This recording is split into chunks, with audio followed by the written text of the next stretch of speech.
name is Sheila Lamb, and I'm with the Virginia SBDC Network.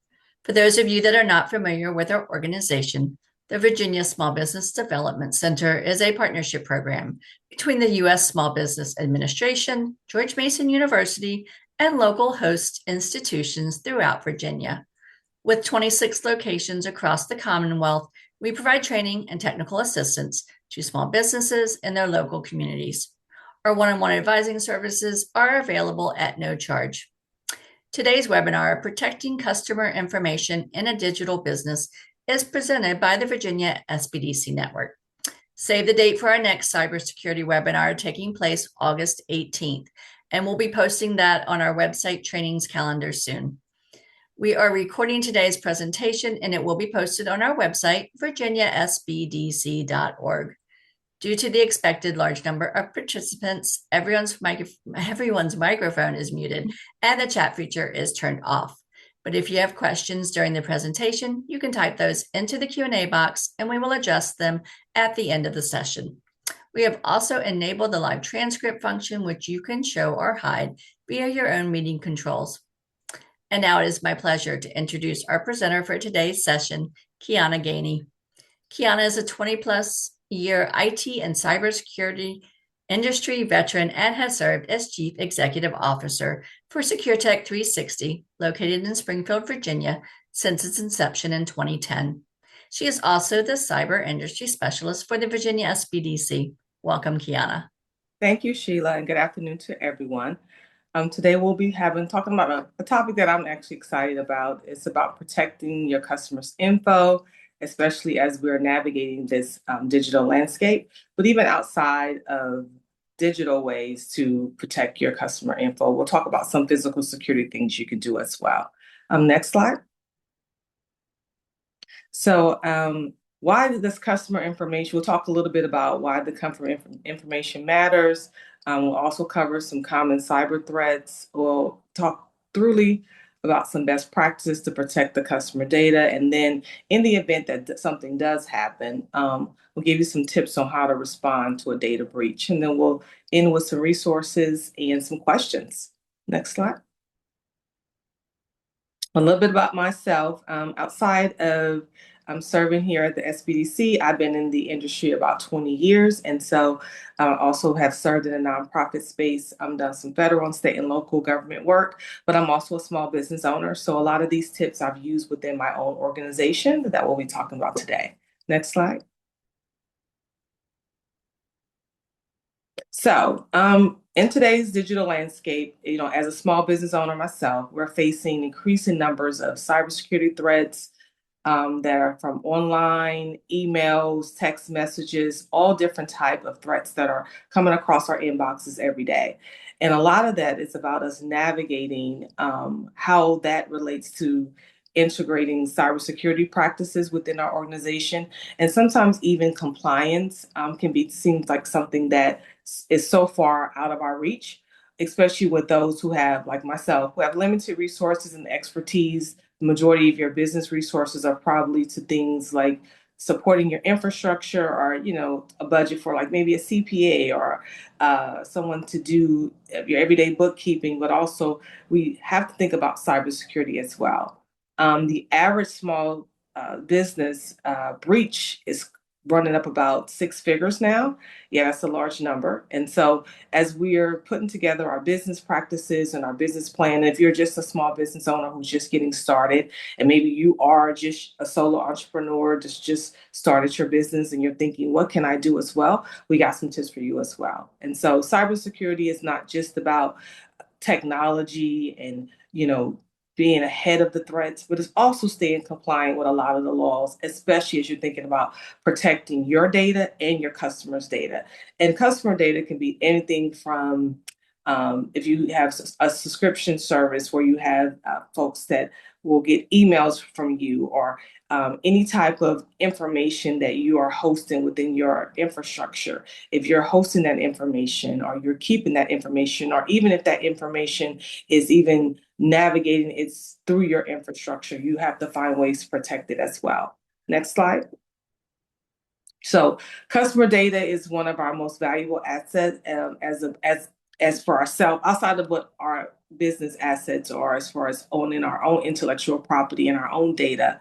But it's also one of the most targeted. And why that is because a lot of hackers or hacking groups have gotten very sophisticated and not just looking for large organizations to attack. They're looking for small businesses that may support larger organizations and use that as a way to be able to piggyback on your infrastructure to maybe get to a larger enterprise infrastructure, or it just could be the nature of the business that you're in. They may want some of the sensitive data that you process. So, for example, I have some customers that are in the healthcare space, and a lot of that information is very sensitive health data that they're looking to get information on. And sometimes it's just to create things like a denial of service, or some even hacking groups do things just for pure sport. So, as a small business owner, we definitely have to find ways to protect ourselves, because a single data breach can not only damage our trust for our customer base, but it also can trigger some legal obligations and even have long-term impacts on our ability to grow our small business. Next slide. And so, as we think about like what is that customer information, right? And why does small businesses have increase in the number? Why has it been an increase on small businesses being targeted? And why are certain data breaches that can lead to financial loss? And why is that something that as a small business owner we should take into consideration? One of our biggest advantages that we can have, regardless of our size or if we're just a party of one, is our customer trust, right? That is our competitive advantage. That's our competitive advantage in the marketplace. And so we have to definitely be proactive in how we protect that data. It's not only just the on the customer to make sure that they're giving us information. It's also how we're protecting that information is our responsibility as well. Next slide. So as we take a step back, let's think about some of the common cyber threats, right? Cybersecurity isn't about having the most expensive technology. It's about building good habits so that we can protect ourselves from common cyber threats like phishing emails or business emails that are coming in that may compromise our infrastructure, ransomware, having our passwords stolen, or using weak passwords within our infrastructure, having some of our cloud accounts compromised, even being a part of some third-party breaches. There are a few things that we can do to stay on top of this. You know, we could make sure, one, education is the biggest component that any organization can have, regardless of its size.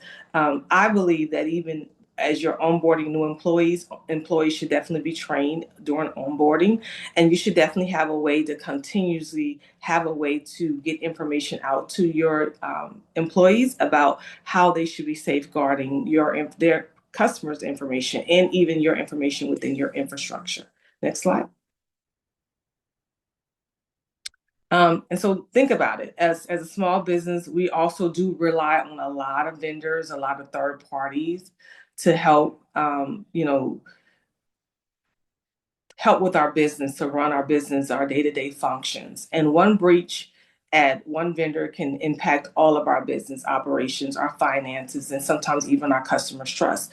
I know over the last few months, we've seen a lot of cyber breaches, even for larger organizations, everyone from Verizon to MGM, and all of the different ways, or sometimes it's things, maybe small things like social engineering attacks, where some of the employees within the organization gave out information to someone that wasn't clear to have that information, and that caused an issue.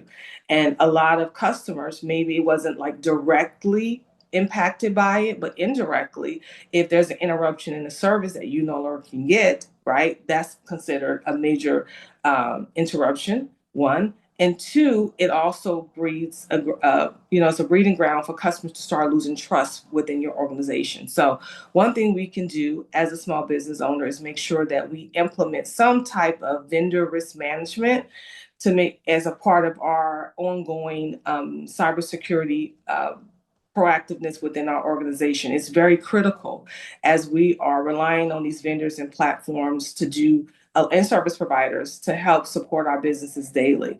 Another thing for me, once I bring on a new vendor, one things that I look at is their privacy policies. I look at how they are handling data depending on what type of data I'm using within my organization. Every organization is going to have different type of data types. So one is very crucial to understand what those data types are and what security measures you need to put in place and what controls you need to put in place as well, so that you are making sure you're doing your due diligence as that small business owner. Next slide.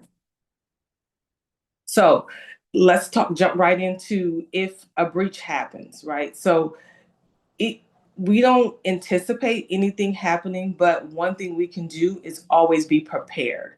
If something happens, it's very important that as a small business owner, even if you only have a one-page business plan and you're designing your cybersecurity plan as we speak, or something that needs to be updated, look and see like all the things that we talked about. What happens if you lose access to information and you can't get to something? And are you backing up your data? Who is the first person you notify if something happens? If you're using third-party vendors, look at how they do some of their incident response. Find out from them before you use their service, or if you hire them on as a consultant or any type of things that you're working within your business. Find out what do they do in the event that something happens. How do they contain an incident? How do they preserve evidence? Who notifies leadership? Who, if there is a backups, if you're using backups, who restores those backups? Where are those backups saved? Outside of having backups within your organization, how often are you testing those backups? Make sure that there's some type of way that you're going to notify your customers if required. And then once an incident does happen, use this as the opportunity to train your staff to be able to improve your security controls, so that maybe you need to go back and maybe update your security plan, update some of the security controls you have in place for your infrastructure or some of the tools that you're using. Make sure you have those in place as well. So outside of understanding how to protect customer data, it's also very important that you do have some kind of way to contain an incident when something happens. In the event that it does happen, making sure you have a plan in place, making sure you have a way to be able to notify your customers. And if you're using third parties as well, the same thing. Find out what their plan is as well. Are very great tools to be able to help you, navigate protecting your customer data and even your own data. Next slide. So some simple security practices, look at currently now in your infrastructure. Who has access to customer data? What other controls are in place? Or is it that this person has access to the data? Do they understand how to secure that data? Do they understand what to do in the event that a breach happens? If you're, again, a party of one, look at how you're accessing your customer data. Is there things that you can improve? Is there ways that you can, put some things in place? If you're using mobile devices, do you have any type of security on those mobile devices? If you're using secure payment process, or if you're using payment processors, is there a secure method within those payment process that you need to use? And then also monitor your systems for unusual activity. No, 9 out of 10, normally when something is happening in the background, you'll find things like you had a problem with logging in, or it's very slow today, or find out and make it a regular practice that even your employees, if they see something, just like DHS, if you see something, say something, because it may seem small and it may be a bigger issue that's happening in the background. And if you catch it early, then you can contain it, right? Like we talked about earlier, you can contain the incident and be able to put things in place to be able to notify leadership or notify your customers or whoever you need to notify. And then again, make sure that you're testing those. If you're backing up your data, which I highly recommend that you back up at least incrementally, regularly, and then make sure if you're doing backups that you're testing them as well. I can tell you how many horror stories that I've had agencies or even small business customers of mine who have taken the time to do backups regularly and they don't test them. And then something happens, and then we're trying to recover the data from their backups, and the backups are corrupt. So make sure that you're testing those as well. Next slide. So some key takeaways, your customer information is one of your greatest assets.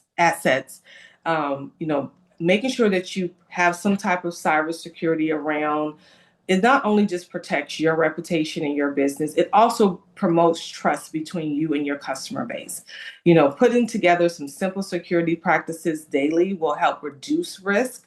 We can't stop everything, but I always say prevention is better than a cure in some cases. So think about how you do regular practices within your own house or within your own everyday things that you secure, right? You make sure that if you have valuables, you put a lock and key. You make sure you have certain people have certain access to your home, and so think about that as you are putting together a cybersecurity plan. If you have one in place, we're going to take some dust off of it and look over to make sure that you have some practices in place.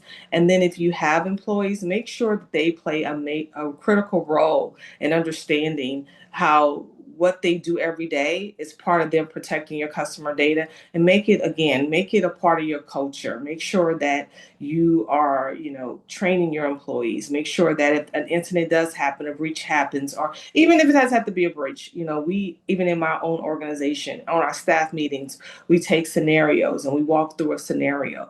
If this happens, then who do you contact? If this happens, what should you do? And it could be even small things, like if someone calls looking for information, what do you do in those type of scenarios? Just to make sure that we are staying abreast of just small things, because I've seen large organizations, small organizations spend thousands of dollars on technology, but they don't just have simple, practical, everyday cybersecurity practices by just training, by raising awareness, by keeping it a part of your culture and being proactive. Next slide. So, final thoughts, data is the new liability. How we handle that data. I always say put yourself in your customer's seat as a customer. We're consumers as well. I know how I feel after an incident or a breach happens and I receive something in the mail to say, hey, you've been a part of a major breach and we'll give you credit reporting for a year. But my first question usually goes off into my head: what happened? Will this be something that you're going to prevent in the future? What things are you putting in place? It's great that I'm getting credit reporting for 6 months, but have there been actions in place that's going to make sure that this doesn't happen again? So making those investments today can help safeguard your customers, but also safeguard your business, your reputation, and also help promote your future growth, right? I always say good business travel fast, but so does bad business as well. Next slide. So some key takeaways. I can't press this enough. Preparation is always key. Implementing proactive measures such as doing even regular security audits. For me, I like to do like monthly checks, quarterly checks, and then I have some things that are annual checks. The monthly checks could just be check-ins, so just see what, as far as the industries that I am supporting, if there's any new threats, cyber threats, or anything that's happening.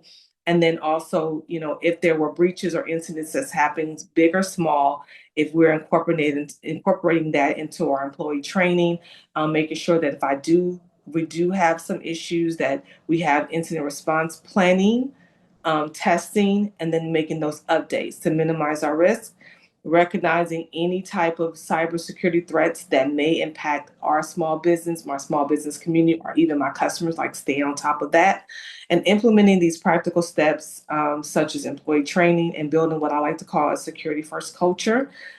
Staying proactive and safeguarding your business will be very key to this. I can't press that enough. Next slide.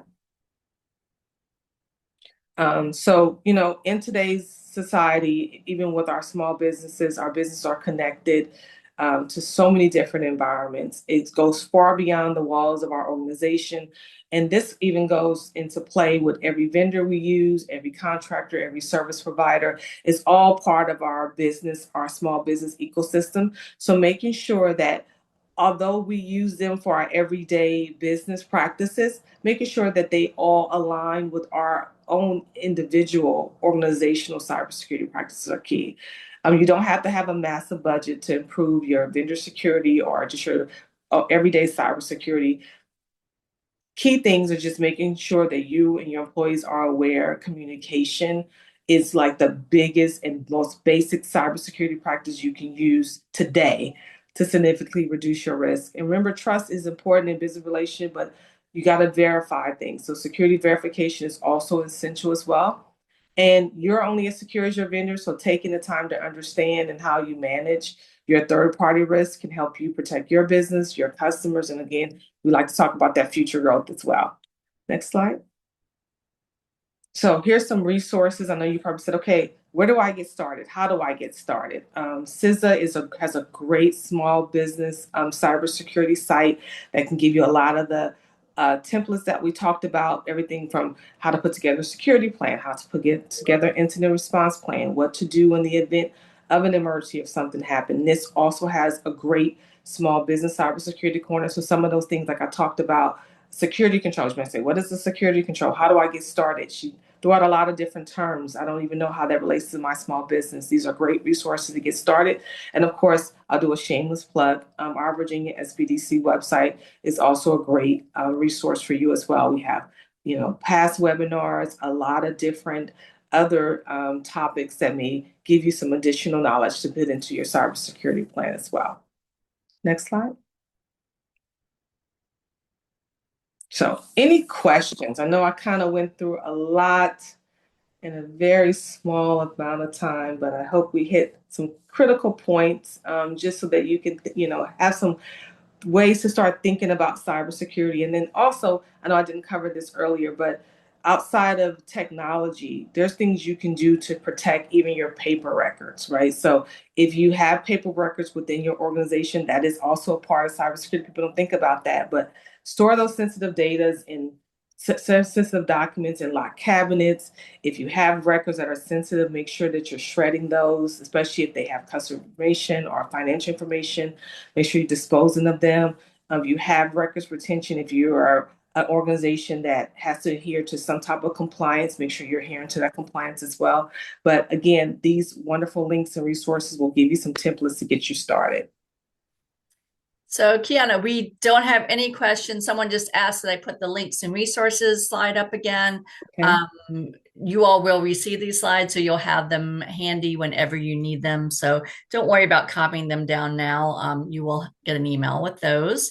But I'll put out, does anyone have any questions for Kiana? Because this is your chance to pick her brain.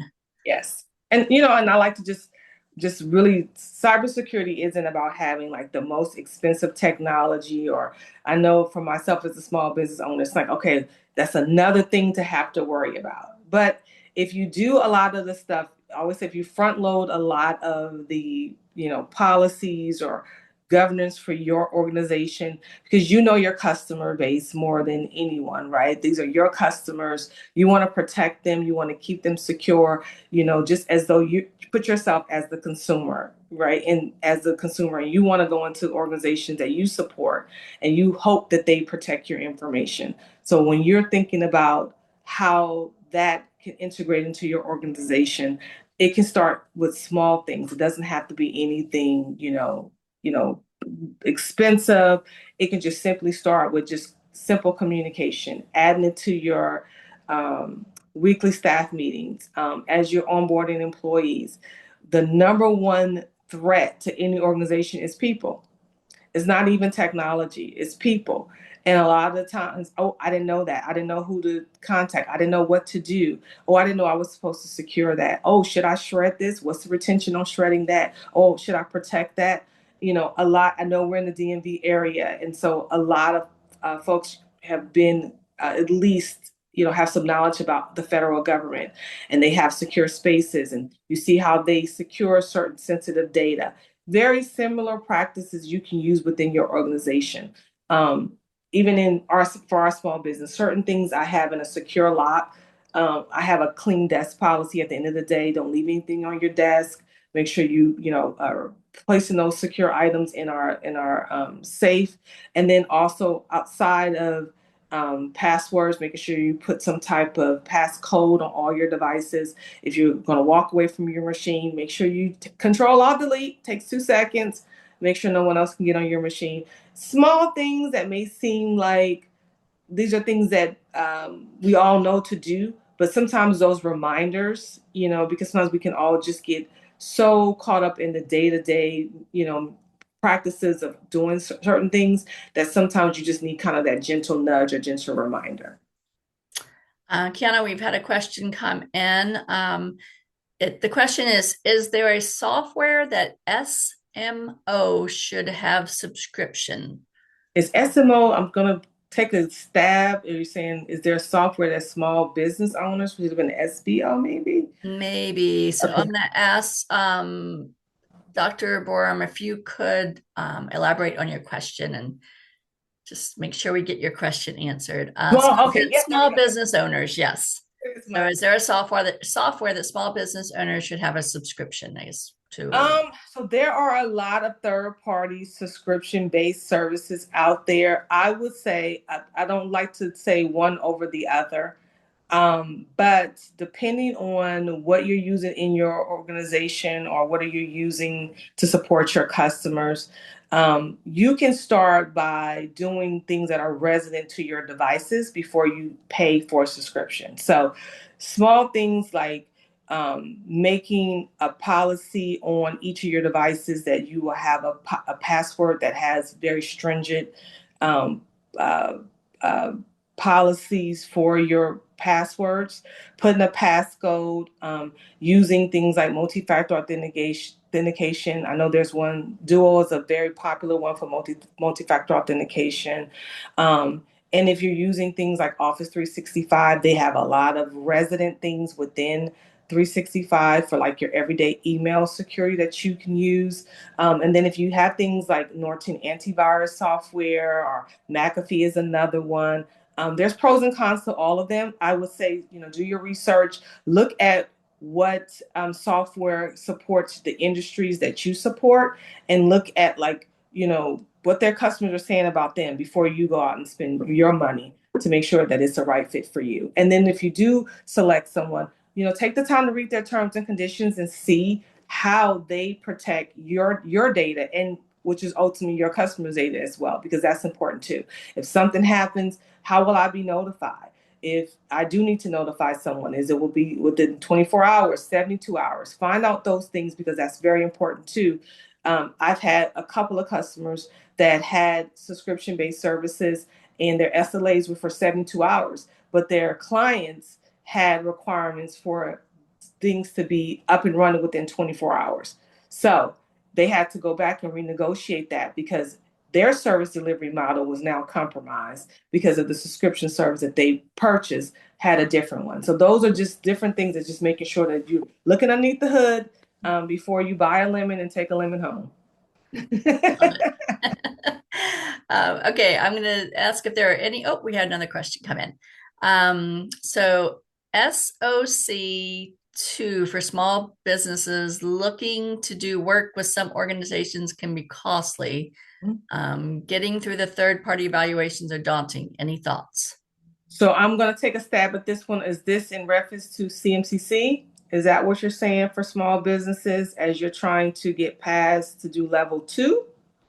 I'm going to have to ask the anonymous attendee who put that question in to please elaborate And if, for and if that Kiana. and if that's the case, and you getting through third party evaluations can be daunting. But again, if you are looking for someone to do evaluations on your organization, again, same concept like I said for the previous question. Make sure that you do your due diligence before you go out to use someone for a third party. Yes, yep, and okay. To see that. Yeah, I kind of read through it. Make sure you do your due diligence because it can be very costly, right? The average assessment now can go anywhere from $50,000 to $100,000. That's a scary number, especially for a small business. But if you want to do business with the federal government, I know they kind of start and stopped it. At one point, we had to have it all done. I'm with you, have to get this done within a certain time period, and now some things they've been putting on hold. But one thing you can do to get ahead of it is to start interviewing now to look for um, consultants or even folks that do third-party evaluations. But if you front load a lot of this by having your own templates, having your own security plan, showing how you have certain security controls, the things that we talked about, layering it, multi-factor authentication, strong password policies, making sure you have employee user training. The list goes on, having firewall rules, access control, who has control to what. The list can go on and on. Use these resources that we have here from CISA, NIST, FTC, even our website. Start there. I know we have a partner that we've used for that's on our site as well, that can help with just navigating through some of the legwork to get you through the third party evaluations. But before you spend the money, make sure you do the maintenance as well on your organization and have a written plan so that they can have something to evaluate. Because they'll be like, I'll do all the front loading and your evaluation. You can do a lot of it on your own, which can probably cut you some costs as well.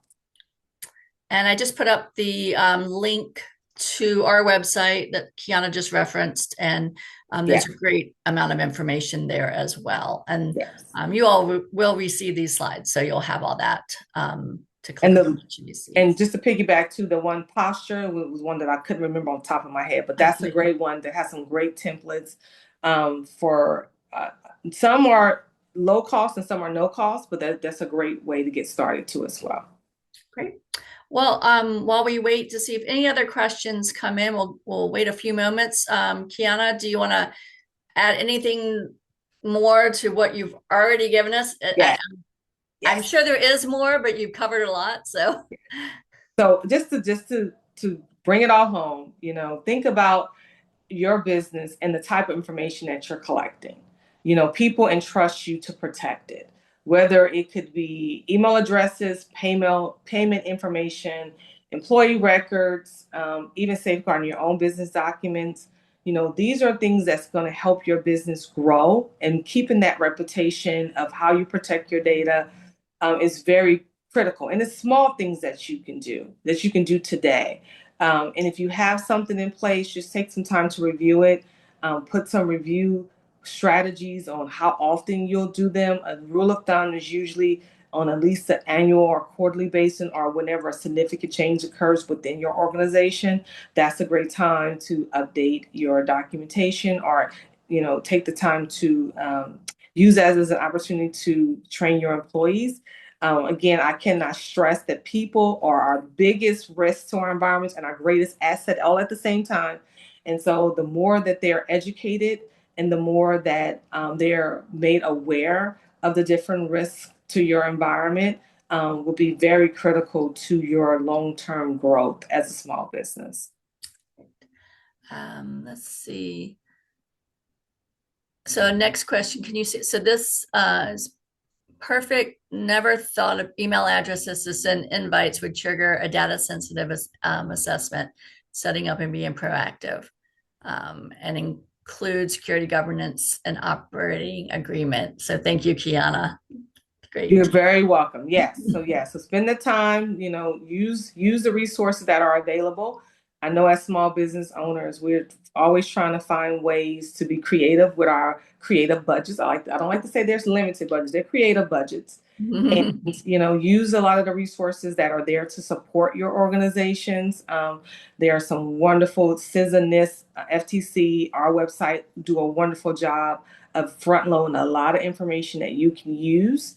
Take the time to use that. And then if you have, access to some type of, artificial intelligence to help with with some of these templates and put them together, use it as well. So I just tell you to do a lot of that. Will definitely help you as you're trying to navigate cybersecurity within your organization and even protecting your customer data. So, Kiana, thank you so much. You're very welcome. And I want to thank everyone who joined us today and remind you that you will receive an email with a link to both the recording and the slides. If you would like to sign up for upcoming webinars or access recorded webinars, please visit virginiasbdc.org/training. This webinar and other SBD resources are designed to be used in collaboration with your local SBDC advisors.